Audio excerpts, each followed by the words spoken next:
G'day one and all, I'm SouthPawRacer.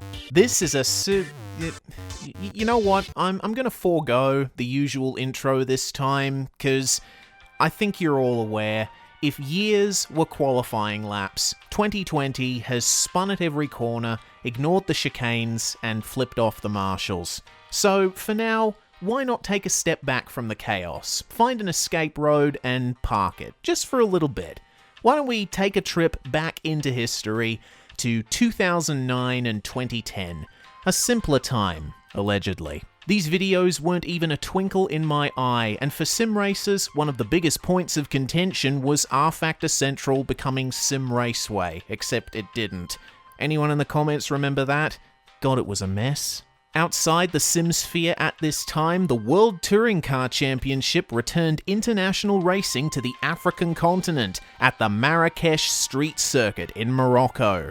Today, this circuit is a tight, semi-permanent arena for TCR and Formula E, but we're looking at the original layout, 54% longer, and 20% as interesting to drive around on your own. This version can be found in the World Touring Car Championship 2010 expansion for Simbin's frankly underappreciated Race 07.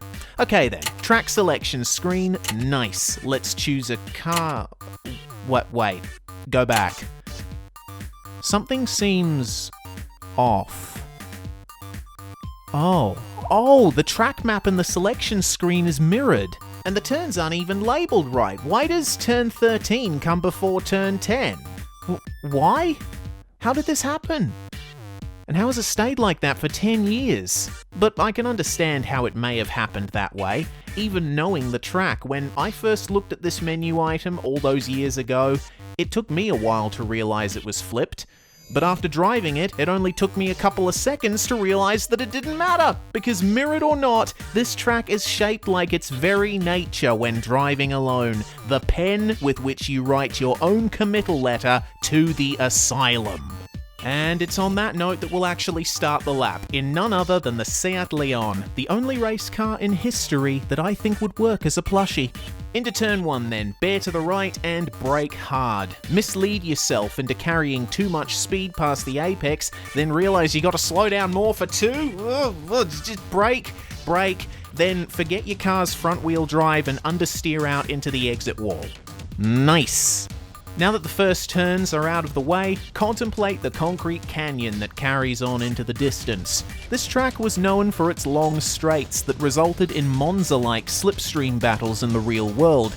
Marrakesh was good for racing. I think it still is. But of course, I'm here on my own, so I'm just twiddling my thumbs as I wait for the next corner to show up. A couple of hours later, we come to said corner, the first of 4 tyre and curb chicanes. Yes, count them, 1, 2, 3, 4. And this one in particular will be the bane of your existence. Not just for the unclear braking point where you lock up right away and overshoot on your first few tries, not just for the awkward left-right flick into another solid exit wall, not just for the tyre bundles with their own gravitational pull. No. The worst thing about this corner in this sim is the cutting rules. You've been warned for cutting the track. Every time. Every goddamned time. It will take you probably 10 practice laps to learn how much curb you can take here without triggering the warning, and it's a fine line too. Sometimes there's only the smallest of difference between a legal lap and getting judged by your spotter. For cutting the track. He's not mad, just disappointed. If you think you're fine after that little adventure, you've got a bit more to survive. Completely unsighted, you have to predict where to straighten out from this long left, and the braking point for turn 7 comes up on you like a fucking insurance renewal. Oh, Jesus! Try to trail the brakes in, get the rear rotated, fail, hit the wall again. Opposite of nice. And you have yet more time to think about what you could have done differently, because the rest of the track is effectively one giant straight broken up by 2 chicanes. Kinda like a mini Le Mans, but of course there's a big difference in the execution. And it's something I've always had trouble verbalizing, but I'll give it a try now. Le Mans chicanes are more of a Marrakesh's chicanes are more like Yeah, that's the first of them. Third gear, just tip it in and hope you're not going half a kilometer an hour too fast and oh God. Seriously, that's the thing about this track. You trundle along all like, oh, I think I'm doing a good job this time, and the track is just like, no. No. Come back around and do it again, dickhead. Oh yeah? Well, I don't think I will. When I've finished this lap, I'm done. I'm not even giving you the satisfaction of an in-lap. Don't try to pull any weird shit with me. Alright, one more chicane and a hairpin to go. This one is faster than the one we just went through, but they're so similar, you'd be forgiven for thinking the track's just repeating itself. Almost home. Let's drift on over to the right to set up for the hairpin. Hey, wait. Wait. Let me check the map. Okay, so straight, one chicane, two chicanes. Well, we should be at the last turn by now. So, why... Something seems off again. Okay, keep going. Hairpin? No hairpin? Another chicane? What's going on? Alright.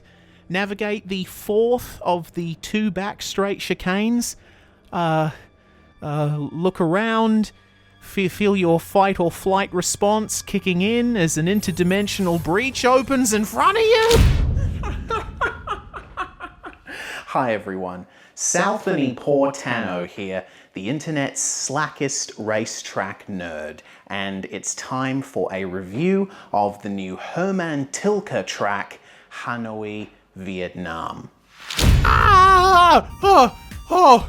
Oh God! What terrible alternate reality was that? Okay, I think we're through the breach.